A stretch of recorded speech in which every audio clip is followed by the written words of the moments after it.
everyone, welcome back to my channel. I hope you all are doing well. আজকে আমরা an astrologer's day চ্যাপ্টারটা থেকে কিছু important voice change শিখব, ঠিক আছে?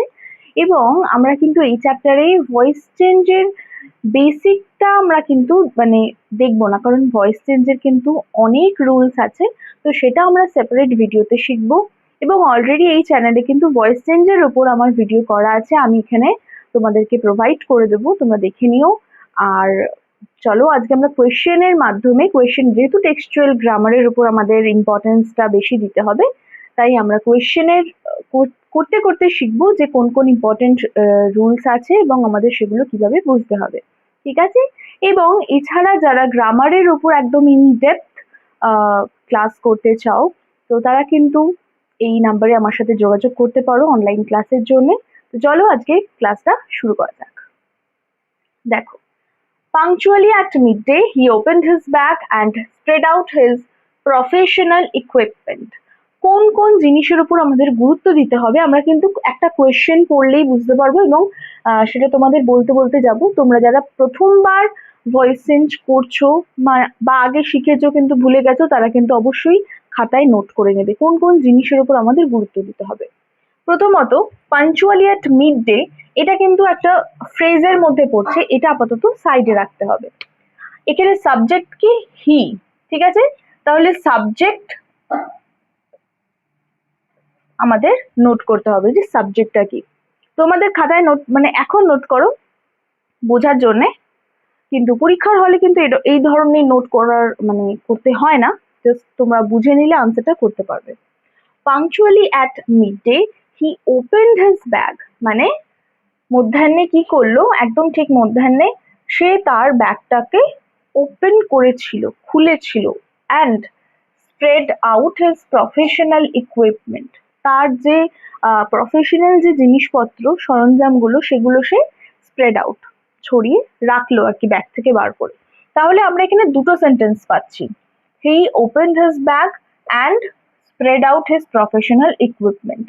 সাবজেক্ট আমরা হি পাচ্ছি, সাবজেক্ট কিন্তু দুটো সেন্টেন্সেরই সাবজেক্ট হি, এবং প্রথম সেন্টেন্সের ভার্ব পাচ্ছি ওপেন্ড, দ্বিতীয় সেন্টেন্সের ভার্ব পাচ্ছি স্প্রেড আউট। এটা কিন্তু একটা ফ্রেজাল ভার্ব, তাই আমরা আউটটাকেও কিন্তু এর মধ্যে ধরছি। এবং ফার্স্ট সেন্টেন্সে দেখো অবজেক্ট হিজ ব্যাগ, এবং সেকেন্ড সেন্টেন্সে অবজেক্ট হচ্ছে হিজ প্রফেশনাল ইকুইপমেন্ট, ঠিক আছে?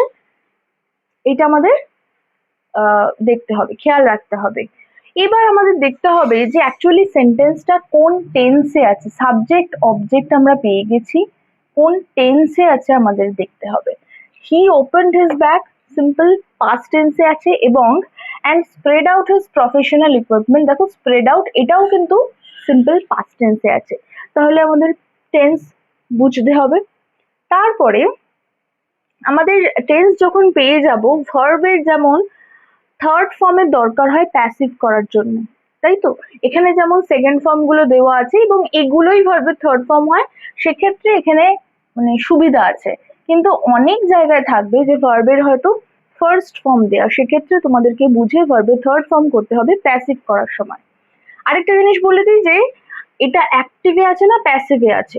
যেই সেন্টেন্সে কর্তা সাবজেক্ট নিজেই কাজটা করছে, সাবজেক্টটা একদম বাক্যের প্রথমে বসছে এবং সে নিজেই কাজ করছে, অর্থাৎ হি ওপেন্ড হিজ ব্যাগ, সে তার ব্যাগটা খুললো, and spread out his professional equipment, এবং সেই তার প্রফেশনাল যে সরঞ্জাম জিনিসপত্রগুলো সেগুলো বার করে রাখলো।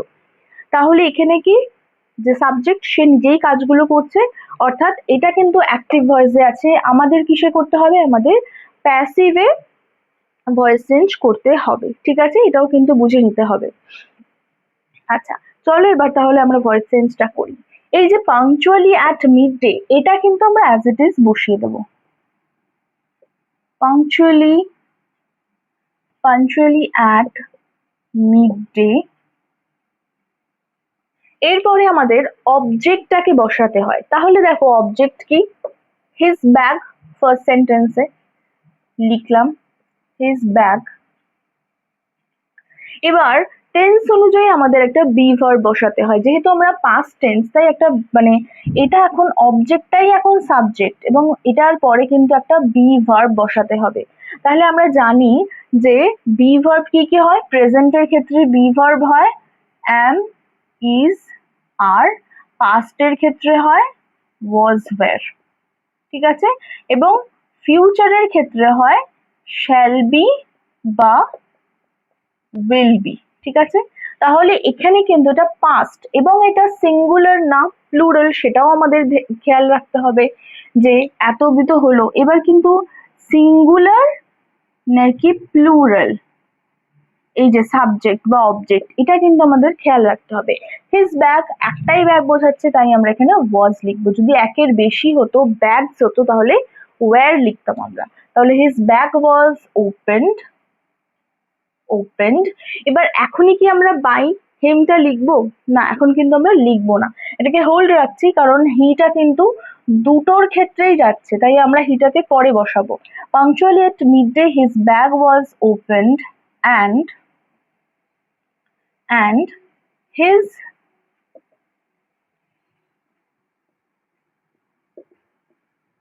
professional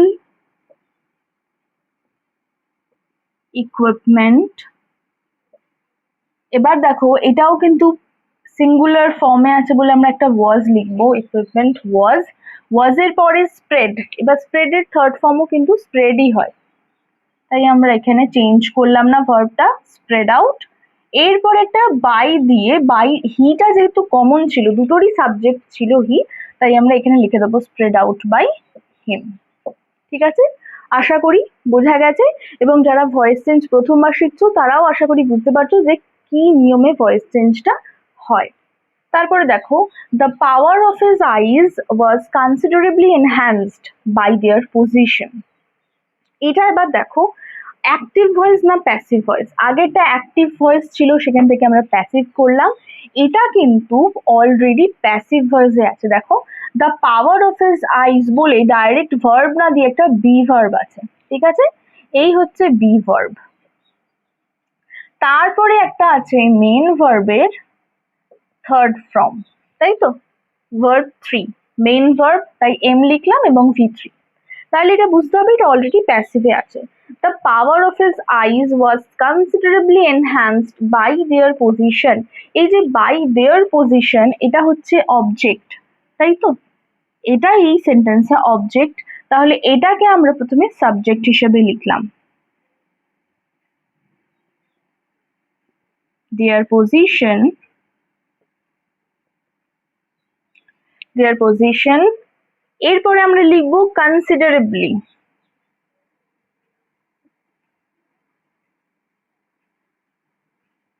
considerably.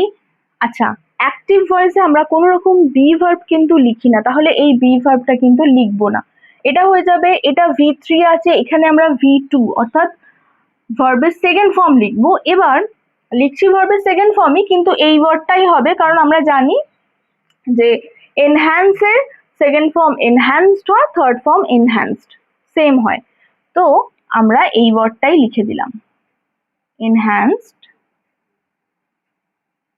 তাহলে their position considerably enhanced the power of his eyes, ঠিক আছে, their position considerably enhanced by the enhanced the power of his eyes, এটা কিন্তু সাবজেক্ট ছিল, এটা এখানে অবজেক্ট হয়ে বসলো এবং বি ভার্বটা কেটে গেল, এখানে ভার্বের থার্ড ফর্মটা অ্যাকচুয়ালি ভার্বের সেকেন্ড ফর্ম হয়ে কিন্তু এখানে বসলো সেন্টেন্স মানে পাস্ট টেন্সে, ঠিক আছে। চলো আশা করি বোঝা গেছে, নেক্সট সেন্টেন্সটা দেখে নিই। চলো কোয়েশ্চেন নাম্বার 3টা দেখে নিই। People were attracted to him as bees are attracted to cosmos or dahlia stalks. এবার যেই যেই জিনিসগুলো আমি বলেছি এটা কিন্তু দেখতে দেখতে লক্ষ্য করতে করতে চলতে হবে। দেখো এটাও কিন্তু প্যাসিভে আছে কারণ একটা সাবজেক্টের পর বি ভার্ব তারপরে ভার্বের থার্ড ফর্ম। এবার এটা লক্ষ্য করো, ওয়্যার অ্যাট্রাক্টেড বলতে পাস্ট টেন্স বোঝাচ্ছে, তারপরে কি আছে পিপল ওয়্যার অ্যাট্রাক্টেড টু হিম বলে as bees are attracted to cosmos or dahlia stalks, এর পরের বাক্যটা কিন্তু দেখো প্রেজেন্ট টেন্সে আছে, প্রথমটা পাস্ট টেন্সে, পরেরটা প্রেজেন্ট টেন্সে। প্রত্যেকটা দেখো একটা আলাদা সাবজেক্ট আছে এবং আলাদা অবজেক্ট আছে, ঠিক আছে?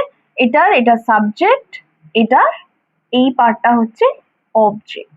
তাহলে আমাদের কোনো অসুবিধা নেই, আমরা ভাগে ভাগে কিন্তু ভয়েস চেঞ্জ করব, মানে এই যে অ্যাজ এর আগের পার্টটা ভয়েস চেঞ্জ করব, তারপর অ্যাজ এর পরের পার্টটা ভয়েস চেঞ্জ করব। যদি আগের পার্টটা ভয়েস চেঞ্জ করি কি দাঁড়ায়, পিপল ওয়্যার অ্যাট্রাক্টেড টু হিম, এখানে হিমটা হি হয়ে যাবে।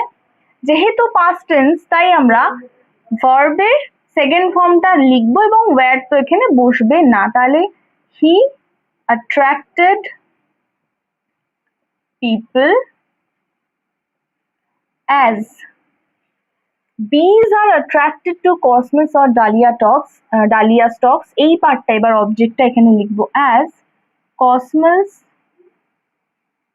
or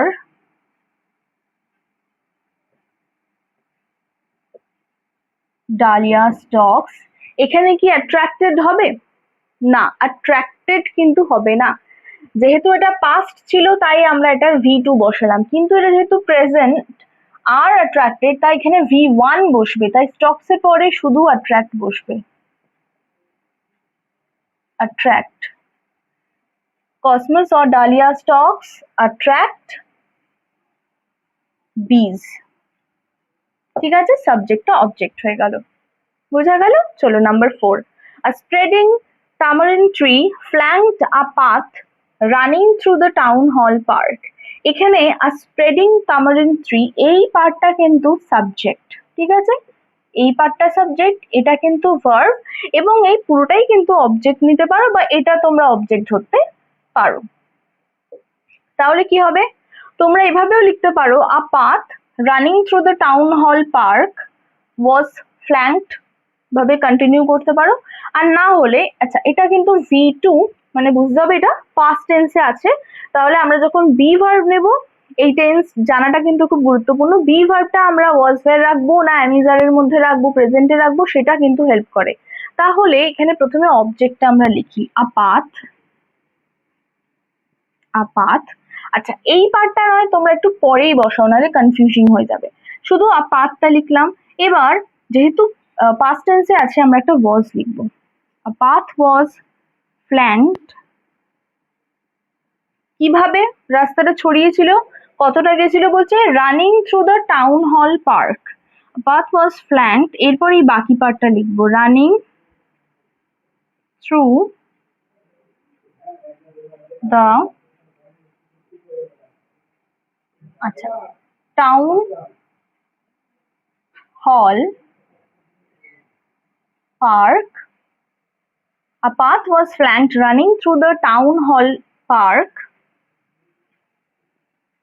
by a, এরপরে কিন্তু এই পার্টটা লিখবো by a spreading tamarind tree, by a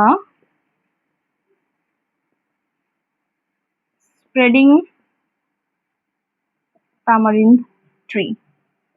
আচ্ছা, সেন্টেন্সের কিন্তু মিনিং আমি বলছি না, কারণ এখানে মিনিং এক্সপ্লেন করলে ভিডিওটা অনেক লম্বা হয়ে যাবে। তোমাদের শুধুমাত্র ভয়েস চেঞ্জের যে গ্রামারটুকু যতটুকু শেখানো দরকার ততটুকুই কিন্তু শেখাচ্ছি। এক্সপ্লেনেশনের জন্য কিন্তু অ্যান অ্যাস্ট্রোলজার্স ডে এর উপর অলরেডি একটা প্লে লিস্ট বানানো আছে আমার চ্যানেলে, তোমরা কিন্তু সেখানে দেখে নিতে পারো। ফুল টেক্সট লাইন বাই লাইন কিন্তু এক্সপ্লেনেশন দেওয়া আছে সেখানে। চলো, আশা করি বোঝা গেছে। এবার আমরা দেখে নেব নেক্সট কোয়েশ্চেন। চলো এবার দেখে নিই question number 5। The astrologer transacted his business by the light of a flare. আচ্ছা, এটা কিন্তু অ্যাক্টিভ ভয়েসেই আছে। এটা আমরা যখন প্যাসিভ ভয়েসে করব, একটা জিনিস বোঝো, অ্যাস্ট্রোলজার নিজের বিজনেসটাকে স্টার্ট করলো বা শুরু করলো কি দিয়ে, by the light of a flare. এবার এটাকে আমরা দুবার প্যাসিভে বাই বাই হয়ে যাবে, সেটাকে অ্যাভয়েড করার জন্য আমরা কি করব, দ্য অ্যাস্ট্রোলজার্স বিজনেস এইভাবে সম্বোধন করব, ঠিক আছে? The astrologer's business. এবার পাস্ট টেন্সে আছে দেখো সেন্টেন্সটা, তাই জন্য আমরা একটা ওয়াজ এর ব্যবহার করব, বি ভার্ব। এরপরে এটা থার্ড ফর্মটা বসবে ট্রানজ্যাক্টেড। একটা জিনিস জিনিস বোঝো, এটা কিন্তু V2 অবস্থায় আছে, আমরা এটা কিন্তু V3 লিখলাম।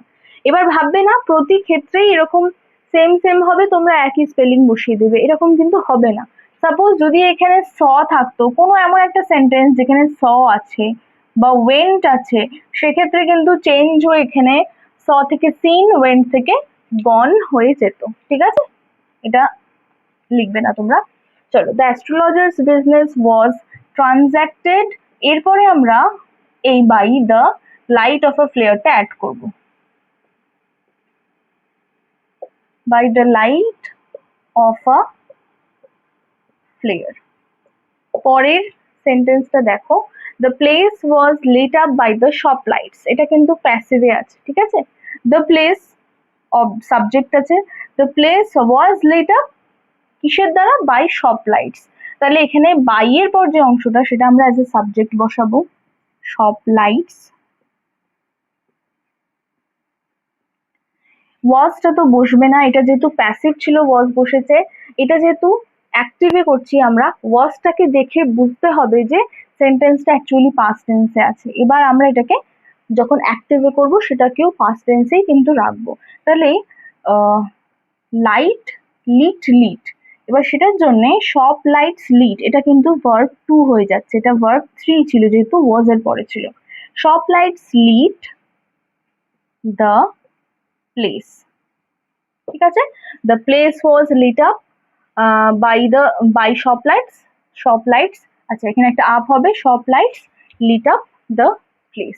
ঠিক আছে, চলো question number 7, long practice had sharpened his perception. ঠিক আছে, এখানে দেখো long practice had sharpened his perception, এই পার্টটা হচ্ছে লং প্র্যাকটিস সাবজেক্ট, এরপরে ভার্ব হচ্ছে শার্পেন্ড, আর হিজ পারসেপশন হচ্ছে অবজেক্ট। এবং কোন টেন্সে আছে? এটা পাস্ট পারফেক্ট টেন্সে আছে, হ্যাড এর পরে ভার্বের থার্ড ফর্ম মানে পাস্ট পারফেক্ট টেন্স। এবার এই যে হিজ পারসেপশন, এটাকে আমরা প্রথমে লিখব সাবজেক্ট হিসেবে, হিজ পারসেপশন। আচ্ছা, যখনই হ্যাড থাকে, হ্যাজ থাকে, হ্যাভ থাকে, এগুলো কিন্তু প্যাসিভে হওয়ার পরে সাবজেক্ট অনুযায়ী বসবে প্রথমত, তারপরে কিন্তু বিন বসবে। যেমন হ্যাডের ক্ষেত্রে সাবজেক্ট দেখার দরকার হয় না, সিঙ্গুলার প্লুরাল সবকিছুর সাথেই হ্যাডই বসে, কিন্তু হ্যাভ হ্যাজ থাকলে সেটাকে দেখতে হবে। এবং এক্ষেত্রে লং প্র্যাকটিস হ্যাড আছে যেহেতু, আমরা এটাকে হিজ পারসেপশন লিখে এটা হ্যাড বিন করে দেবো। ঠিক আছে, হ্যাড বিন, এরপরে কিন্তু থার্ড ফর্ম বসবে। আচ্ছা, হ্যাড এর পরেও এটা কিন্তু থার্ড ফর্মে ছিল, আর হ্যাড বিন এর পরেও কিন্তু থার্ড ফর্মই বসবে, sharpened। তাহলে his perception had been sharpened by long practice। ঠিক আছে, চলো নেক্সট কোয়েশ্চেন গুলো দেখে নিই। চলো কোয়েশ্চেন নাম্বার 8 দেখে নিই।